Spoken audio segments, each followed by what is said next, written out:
Aujourd'hui, partageons la parole de Dieu avec le sujet « Bonnes habitudes et mauvaises habitudes ». Apprenons avec la Bible que le peuple céleste doit naître de nouveau avec des habitudes spirituelles en se débarrassant des habitudes physiques, dans le but d'aller au royaume des cieux. Si nous avions quelconque mauvaise habitude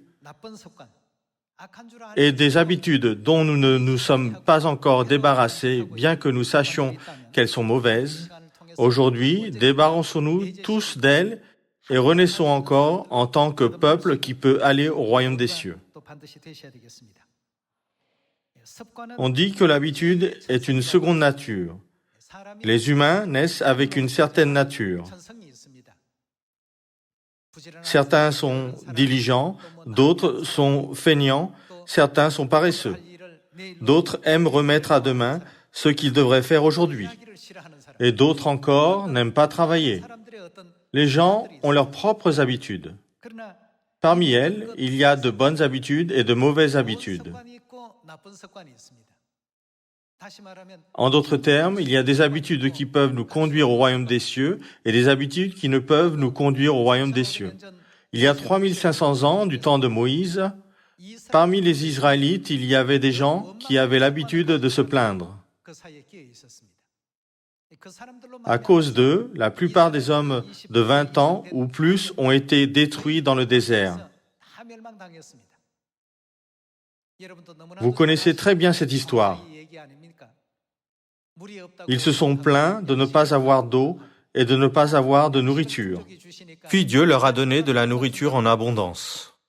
Ils se sont alors plaints qu'il leur donnait la même nourriture tous les jours. Nous devons nous débarrasser de l'habitude de se plaindre. D'un point de vue spirituel, cette terre est la ville de refuge, n'est-ce pas? Dans la ville de refuge, nous ne pouvons pas faire tout ce que nous voulons. Et nous ne pouvons pas avoir tout ce qui nous plaît. L'expression « ville de refuge » est quelque peu embellie pour l'exprimer de façon plus réaliste. C'est une prison, pas vrai? C'est une prison spirituelle où les pécheurs sont rassemblés. Si nous pouvons faire ce que nous voulons, et si nous pouvons avoir tout ce que nous voulons, alors ce n'est pas une prison. Et ce n'est pas une attitude de repentance de tous les péchés que nous avons commis au ciel. En prison, il y a beaucoup d'inconvénients et de difficultés. Parfois, nous devons faire des choses que nous ne voulons pas faire pour que les gens autour de nous soient en paix et à l'aise. Parfois, nous devons faire des choses qui ne correspondent pas à nos personnalités, parce que c'est la prison de nos esprits. Néanmoins, si nous nous disputons les uns avec les autres juste à cause de nos personnalités différentes et nous nous plaignons de nos conditions, alors nous ne pouvons jamais aller au royaume des cieux. Dans l'Évangile selon Jean chapitre 3, Jésus a dit « Si un homme ne naît de nouveau, en d'autres termes, si ses habitudes ne changent en habitudes célestes, que se passe-t-il ensuite? Peut-il entrer au royaume de Dieu ?» Jésus a dit qu'il ne peut pas y entrer.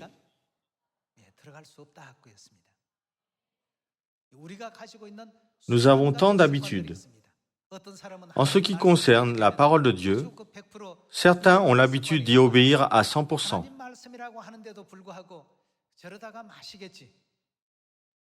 Et d'autres essaient de se comprendre eux-mêmes en pensant « Dieu dit cela, mais il me pardonne » et font des choses qui leur plaisent. Quand Dieu nous dit de faire quelque chose, si certains ne le font pas, ils prennent alors les exemples d'autres personnes et disent « Il a fait ainsi, mais rien ne lui est arrivé ». Ceci est une mauvaise habitude. Voyons quel résultat a été donné à ceux qui avaient l'habitude de désobéir à la parole de Dieu durant la vie de 40 ans dans le désert. Ce matin, étudions quel genre d'habitude Et quel genre de foi nous devons avoir en cette époque? En marchant dans le désert de la foi, jetons un œil à Jérémie chapitre 22. Chapitre 22, verset 21. Je t'ai parlé dans le temps de ta prospérité. Tu disais, je n'écouterai pas. Tous les environs étaient paisibles et sûrs. Dieu a fait en sorte que toutes les conditions soient sécurisées dans sa protection. Dans ce genre d'environnement, Dieu les a avertis, mais ils ont dit, je n'écouterai pas. Tu disais, je n'écouterai pas. C'est ainsi que tu as quoi? Agi, c'est-à-dire selon ton habitude. Dès ta jeunesse, tu n'as pas écouté ma voix. Comme ils ont agi ainsi, leur habitude, peuvent-ils recevoir la grâce, la bénédiction et la miséricorde? La grâce ne peut jamais être donnée à ce genre de personnes.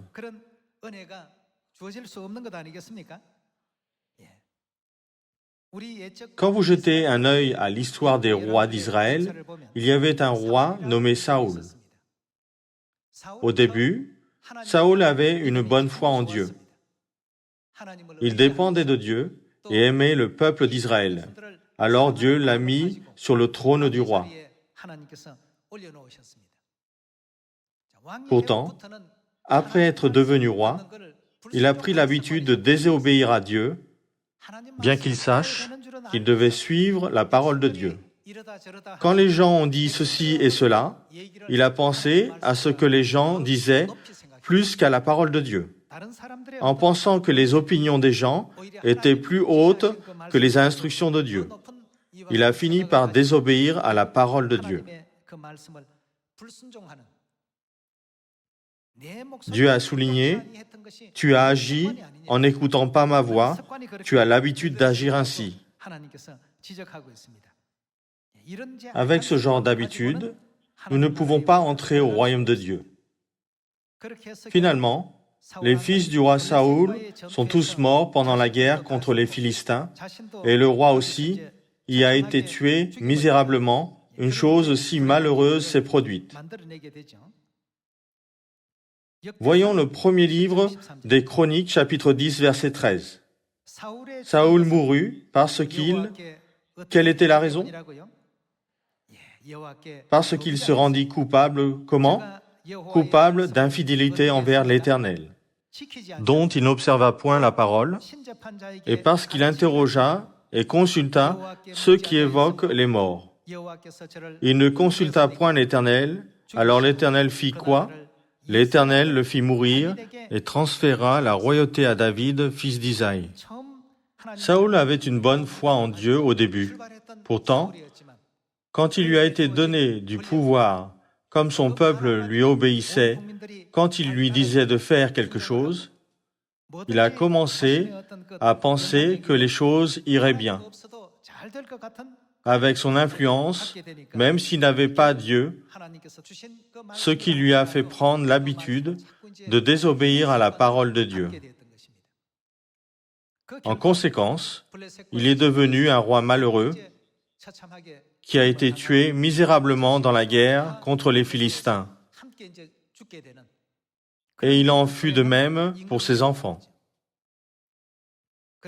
Alors la Bible dit, comme Saoul n'a pas dépendu de Dieu, ni observé la parole de Dieu, et qu'il a même consulté ceux qui évoquaient les morts tels que les magiciens ou des sorciers, et ne consulta point l'Éternel, alors l'Éternel le fit mourir et transféra la royauté à David, fils d'Isaïe. Saoul était habitué à mal agir. Au début, il avait de la bonne volonté, mais son environnement et ses conditions ont contribué à lui faire prendre de mauvaises habitudes. Tout le monde, quel que soit ce que Dieu nous dit, nous ne devons jamais être évalués par Dieu comme les Israélites l'ont été dans Jérémie chapitre 22, verset 21, où Dieu a dit Ne pas écouter la parole de Dieu est ainsi que tu as agi dès ta jeunesse. Dans les coulisses de la mort du roi Saoul, que vous connaissez très bien, il y avait sa désobéissance, comme c'est écrit dans 1 Samuel chapitre 15. Maintenant, nous devons tous nous débarrasser des mauvaises habitudes qui ne peuvent nous conduire au paradis et des habitudes de désobéissance à la parole de Dieu. Nous ne devons point garder ces habitudes alors que nous savons que nous devons nous en débarrasser. Si nous sommes déterminés à nous débarrasser d'elles, nous devons les jeter complètement. Si nous voulons les détruire, nous devons les détruire entièrement. Si nous disons « je m'en débarrasserai une par une », c'est comme dire « je ne m'en débarrasserai pas ». Bien que ce soit de mauvaises habitudes qui bloquent notre passage vers le ciel, voyons 1 Samuel chapitre 15 verset 3. « Va maintenant, frappe Amalek et dévouer par interdit tout ce qui lui appartient. Tu ne l'épargneras point et tu feras mourir hommes et femmes, enfants et nourrissons, bœufs et brebis, chameaux et ânes. » Saoul convoqua le peuple et en fit la revue à Télaïm. Il y avait 200 000 hommes de pied et 10 000 hommes de Juda. Saoul marcha jusqu'à la ville d'Amalek et mit une embuscade dans la vallée. Il dit aux Kéniens, « Allez, retirez-vous, sortez du milieu d'Amalek, afin que je ne vous fasse pas périr avec lui, car vous avez eu de la bonté pour tous les enfants d'Israël lorsqu'ils montèrent d'Égypte, et les Kéniens se retirèrent du milieu d'Amalek. C'est ainsi qu'ils détruisaient Amalek comme Dieu le leur avait dit. » Verset 7. Saoul battit Amalek depuis Havila jusqu'à Shur, qui est en face de l'Égypte. Il prit vivant Agag, roi d'Amalek, et il dévoua par interdit tout le peuple en le passant au fil de l'épée. Mais Saoul et le peuple épargnèrent Agag et les meilleures brebis, les meilleurs bœufs, les meilleures bêtes de la seconde portée, les agneaux gras et tout ce qu'il y avait de bon. Ils ne voulurent pas le dévouer par interdit, et ils dévouèrent seulement tout ce qui était méprisable et chétif. L'Éternel adressa la parole à Samuel et lui dit, « Je me repens d'avoir établi Saoul pour roi, car il se détourne de moi et il n'observe point mes paroles. » Samuel fut irrité et il cria à l'Éternel toute la nuit. Il se leva de bon matin pour aller au-devant de Saoul, et on vint lui dire, « Saoul est allé à Carmel, et voici, il s'est érigé un monument, puis il s'en est retourné, et passant plus loin, il est descendu à Gilgal. » Samuel se rendit auprès de Saoul, et Saoul lui dit, « Sois béni de l'Éternel, j'ai observé la parole de l'Éternel. »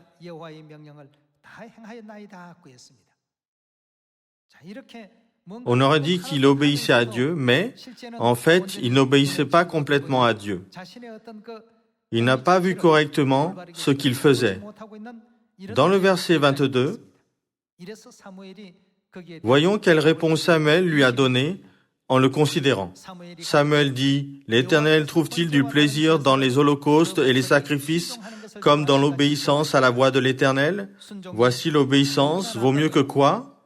Vaut mieux que les sacrifices. » Saoul a dit, « J'ai gardé quelques agneaux et d'autres animaux de côté et ne les ai pas détruits pour en faire un sacrifice à Dieu. » Mais Samuel a dit, « Obéir est un meilleur sacrifice. » Et l'observation de sa parole vaut mieux que la graisse des béliers, car la désobéissance est aussi coupable que la divination, et la résistance ne l'est pas moins que l'idolâtrie et les téraphins.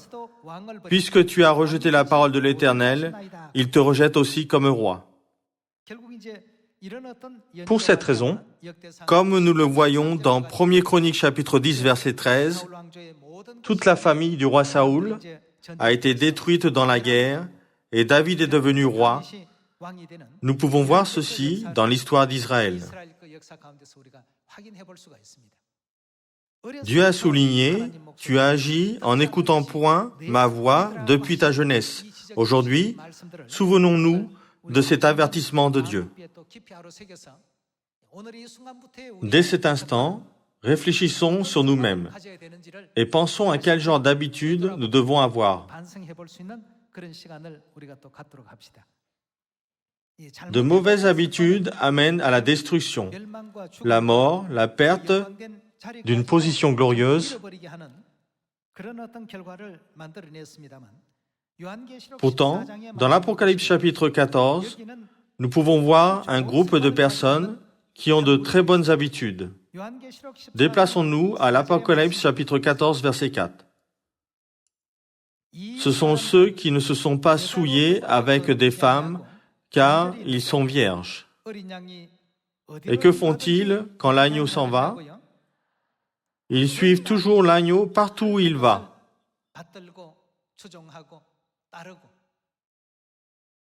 Ceci ne peut pas se faire s'ils n'ont pas une foi complète et ne lui font pas confiance, pas vrai? Ils suivent l'agneau partout où il va. Ils ont été rachetés d'entre les hommes comme des prémices pour Dieu et pour l'agneau. Ils ont été offerts à Dieu. Que fait ce peuple qui a été offert à Dieu partout où l'agneau s'en va? Ils suivent l'agneau, cela veut dire qu'ils ont 100% de foi en l'agneau, n'est-ce pas? Avec 100% de foi en Dieu, que Dieu les conduise vers un chemin épineux ou un chemin rocailleux ou sous la chaleur brûlante, ils le suivent avec gratitude là où il les conduit. Ils ne se plaignent pas ni ne grognent à propos de ceci ou cela. En fait, c'est déjà contradictoire que des pécheurs qui sont en prison se plaignent et grognent, n'est-ce pas? Dans l'Apocalypse chapitre 14, nous pouvons voir ce peuple suivre Dieu avec joie et gratitude là où il les conduit. Dieu a béni ce peuple en les appelant peuple racheté de la terre et qui a été offert comme prémisse à Dieu et à l'agneau. Aujourd'hui,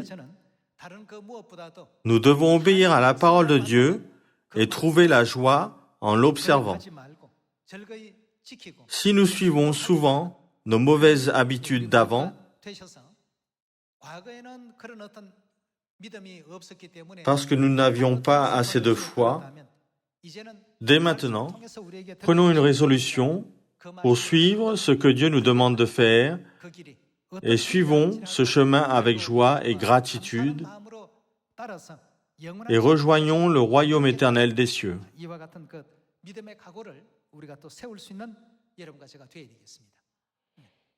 Ceux qui sont mentionnés dans l'Apocalypse chapitre 14 comme peuple qui a été racheté de la terre ont de bonnes habitudes. Ils n'ont pas de désobéissance, d'incrédulité, de doute ni de querelle. Ils sont tous en train d'être achevés par la parole de Dieu. Pensons à la Bible, que Dieu nous a donné comme manuel de base pour nos habitudes. Allons à la première épître de Timothée, chapitre 6, verset 3. Si quelqu'un enseigne de fausses doctrines et ne s'attache pas aux saines paroles de notre Seigneur Jésus-Christ et à la doctrine qui est selon la piété, en d'autres termes, si nous ne considérons pas la parole de Dieu comme absolue, si nous ne sommes pas d'accord avec l'instruction, que nous arrive-t-il? Nous devenons enflés d'orgueil. Nous avons besoin de savoir que ceci est aussi une raison pour laquelle nous devons étudier la parole de Dieu, réfléchir sur nous-mêmes et prendre du temps en nous remettant en question tous les jours. Verset 4. Il est enflé d'orgueil, il ne sait rien, il a la maladie des questions oiseuses et des disputes de mots, d'où naissent l'envie, les querelles, les calomnies, les mauvais soupçons. Ce genre de personne devient corrompue puisqu'elle continue à agir ainsi. Au lieu de suivre Dieu là où il va, ces gens aiment se quereller et deviennent enflés d'orgueil. Et des paroles malicieuses et des soupçons malins contrôlent leurs âmes. Le verset 5 dit qu'ils sont des hommes corrompus d'entendement. Et de quoi sont-ils privés à la fin? Ils sont privés de la vérité. Les gens qui ont de mauvaises habitudes en viennent à être des esprits corrompus et finissent par avoir l'habitude de prendre la parole de Dieu à la légère et désobéissent une fois, 2 fois, 3 et 4 fois. Ils pensent, même si je n'ai pas fait ainsi, Dieu ne me punira pas. Tout se passe bien avec ma famille. Cela semble correct de considérer la Bible comme une sorte de nourriture spirituelle. Être en dernière position ne devrait pas déranger pourvu que je reste à Sion jusqu'à la fin. Que veut dire suivre Dieu? Cela veut dire que nous mettons sa parole en pratique, obéissant à sa parole chaque jour, n'est-ce pas? Dieu a dit qu'il ne nous réprimandera pas pour ce que nous n'avons pas fait parce que nous ne le savions pas. Cependant, Dieu a dit que les gens qui font quelque chose qu'ils savent qu'ils ne devraient pas faire ne peuvent éviter le jugement de Dieu. Alors il est écrit ici, il est enflé d'orgueil, il ne sait rien, il a la maladie des questions oiseuses et des disputes de mots, d'où naissent l'envie, les querelles, les calomnies, les mauvais soupçons. Les vaines discussions d'hommes corrompus d'entendement, privés de la vérité et croyant que la piété est une source de gain. C'est en effet une grande source de gain que la piété avec le contentement, car nous n'avons rien apporté dans le monde. Et il est évident que nous n'en pouvons rien emporter. Si donc nous avons la nourriture et le vêtement, cela nous suffira.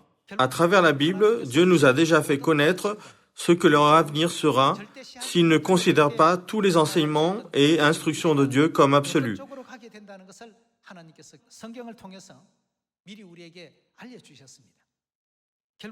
Ils sont devenus enflés d'orgueil et en sont venus à avoir des esprits corrompus et ont fini par être privés de la vérité. Alors ces gens ont fini par quitter Dieu à la fin. De telles choses malheureuses arrivent à ces gens.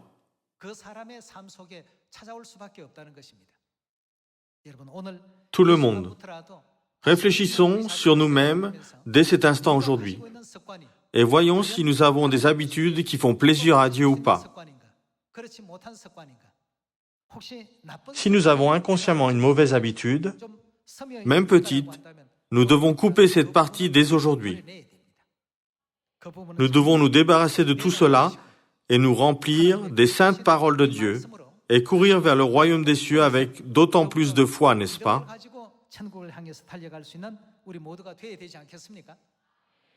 Ceci peut se voir très bien dans l'histoire de Samuel.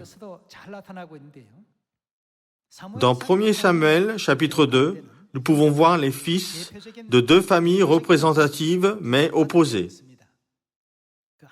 Samuel, fils d'Anna, et les fils d'Éli, Ophni et Phiné, ils étaient très différents. Ophni et Phiné étaient des fils de sacrificateurs, mais ils ont trompé Dieu. Ils ont pris les offrandes et ont rendu le culte à Dieu très légèrement,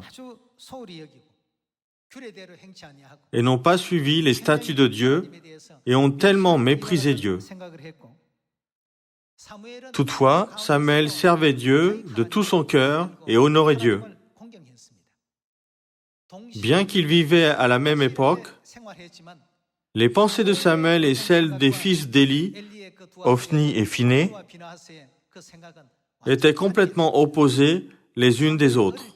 Samuel avait l'habitude d'honorer Dieu depuis son enfance. Ophni et Phiné étaient nés sacrificateurs. Et tout le peuple leur montrait du respect depuis leur naissance. Comme ils vivaient ce genre de vie, toute leur vie, ils ont eu de mauvaises habitudes. Ils ont méprisé Dieu et pris les offrandes de Dieu à la légère. Ils ont aussi changé les règles à leur gré et n'y pensaient pas beaucoup. C'était un grand péché et une habitude méchante aux yeux de Dieu. Comme ils ont continué à agir ainsi, Éli est mort en tombant à la renverse d'une chaise et s'est brisé la nuque, et ses deux fils, Ophni et Phiné, sont morts misérablement dans la guerre. Nous pouvons voir comment leurs vies se sont achevées dans la Bible.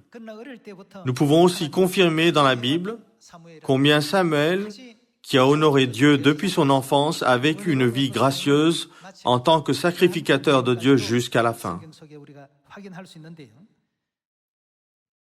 Lisons 1 Samuel, chapitre 2, verset 12.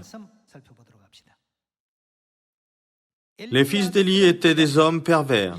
Ils ne connaissaient point l'Éternel et voici quelle était la manière d'agir de ces sacrificateurs à l'égard du peuple Lorsque quelqu'un offrait un sacrifice, le serviteur du sacrificateur arrivait au moment où l'on faisait cuire la chair, tenant à la main une fourchette à 3 dents. Il piquait dans la chaudière, dans le chaudron, dans la marmite ou dans le pot, ou tout ce que la fourchette amenait, le sacrificateur le prenait pour lui. C'est ainsi qu'ils agissaient à l'égard de tous ceux d'Israël qui venaient là à Silo. C'est la première règle dans le sacrifice que toutes les offrandes sont offertes à Dieu en premier. Mais les 2 fils d'Élie ont pris les offrandes en premier avant de les offrir à Dieu. Même avant qu'on fasse brûler la graisse, le serviteur du sacrificateur arrivait et disait à celui qui offrait le sacrifice, « Donne pour le sacrificateur de la chair à rôtir. Il ne recevra de toi point de chair cuite. C'est de la chair crue qu'il veut. » Et si l'homme lui disait, « Quand on aura brûlé la graisse, tu prendras ce qui te plaira », le serviteur répondait, « Non, tu donneras maintenant, sinon je prends de force. » Ces jeunes gens se rendaient coupables devant l'Éternel d'un très grand péché parce qu'ils méprisaient les offrandes de l'Éternel. C'étaient les actions des fils d'Élie, Ophni et Phiné. Ils avaient cette fâcheuse habitude depuis leur jeunesse. Ils ont pris l'adoration à Dieu légèrement et l'ont négligée. En grandissant ainsi, ils ont commis des actions méchantes contre les règles et les choses qui sont inappropriées aux yeux de Dieu.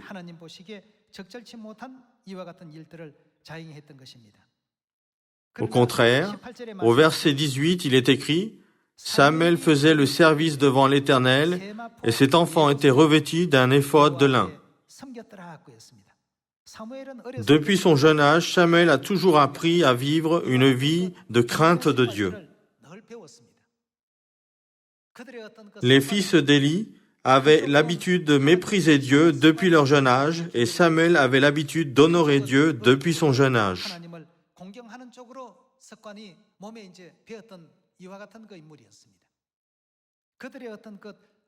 Alors Dieu a guidé l'un vers la bénédiction et a guidé les 2 autres à la punition éternelle jusqu'à la fin de leur vie. Bien qu'il y ait été sacrificateur, il a fait face à un résultat misérable de mourir en se brisant la nuque à cause de ses fils. Et ces 2 fils ont souffert d'une mort misérable à la guerre. D'un autre côté, Samuel a vécu avec l'habitude d'honorer Dieu depuis son plus jeune âge. Alors Dieu était toujours avec lui et l'a béni toute sa vie.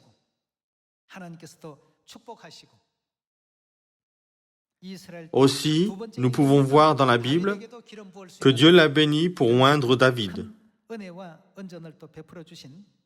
qui est devenu le 2e roi d'Israël.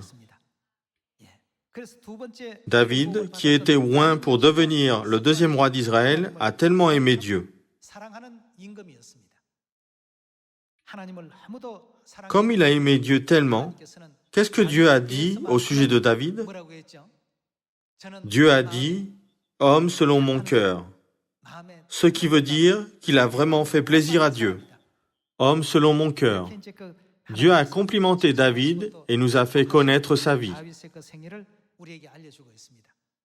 Dès aujourd'hui, faisons un retour sur nous-mêmes en pensant « Quelles sont les habitudes que j'ai qui sont des obstacles sur mon chemin vers le ciel ? N'ai-je pas négligé les paroles de Dieu en ne les considérant pas comme absolues ? Allons au psaume, chapitre 23, verset 1. « L'Éternel est mon berger, je ne manquerai de rien. » Avec cette unique expression, le cœur de David était complètement exprimé. David a ressenti finement qu'il pourrait régner sur le royaume que Dieu lui a confié quand Dieu était avec lui, et que le royaume pourrait être riche et puissant quand Dieu était avec lui, et que les ennemis le craindraient quand Dieu était avec lui, et qu'il n'était rien quand Dieu n'était pas avec lui. La parole de Dieu était toujours la plus grande priorité de sa vie. Comme il avait cette bonne habitude, David a pensé qu'il devrait bâtir un temple pour Dieu, ce qui était quelque chose auquel personne d'autre n'avait pensé. Il a pensé, Ce n'est pas juste que Dieu demeure dans une tente faite de rideaux, alors que je vis dans un palais. Alors il a pensé, je dois construire un temple gracieux pour Dieu. Quand il a pensé à cela, Dieu était vraiment content du cœur de David. Et l'a béni afin que son vœu se réalise en laissant son fils Salomon compléter le temple, n'est-ce pas? David avait l'habitude d'aimer Dieu. Qu'il soit en train de chanter, de gérer le pays ou de prendre soin des affaires gouvernementales, une fois que l'arche de Dieu, qui était à la maison d'Obed-Édom, a été déplacée à la cité de David, il en a été très heureux. Il était tellement heureux qu'il a sauté de joie, encore plus qu'un petit enfant. a enlevé ses vêtements et a dansé. Il a fait ça parce qu'il était tellement joyeux De l'incroyable fait que Dieu venait à son palais. Pensant à David qui avait l'habitude d'aimer Dieu de la sorte,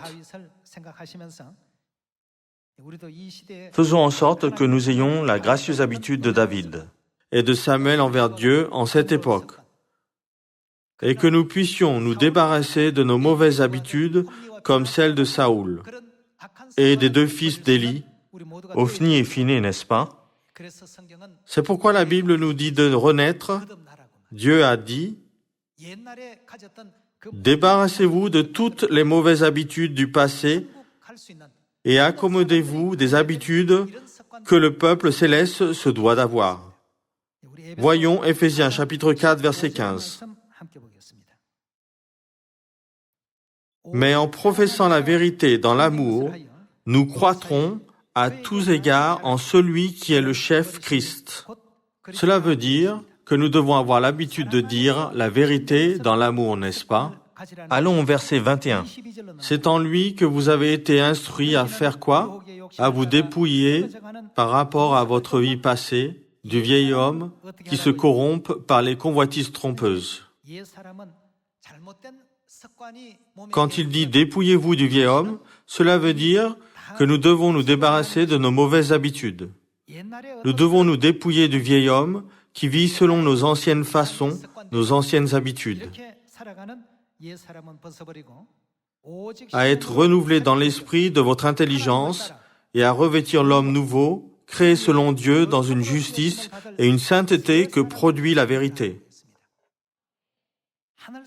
Nous devrions toujours penser, quelles sont les choses que nous devrions avoir en tant que peuple céleste? Qu'est-ce que la Bible nous enseigne? Comment la Bible nous dit-elle de vivre? Et nous devrions répéter les bonnes habitudes encore et encore.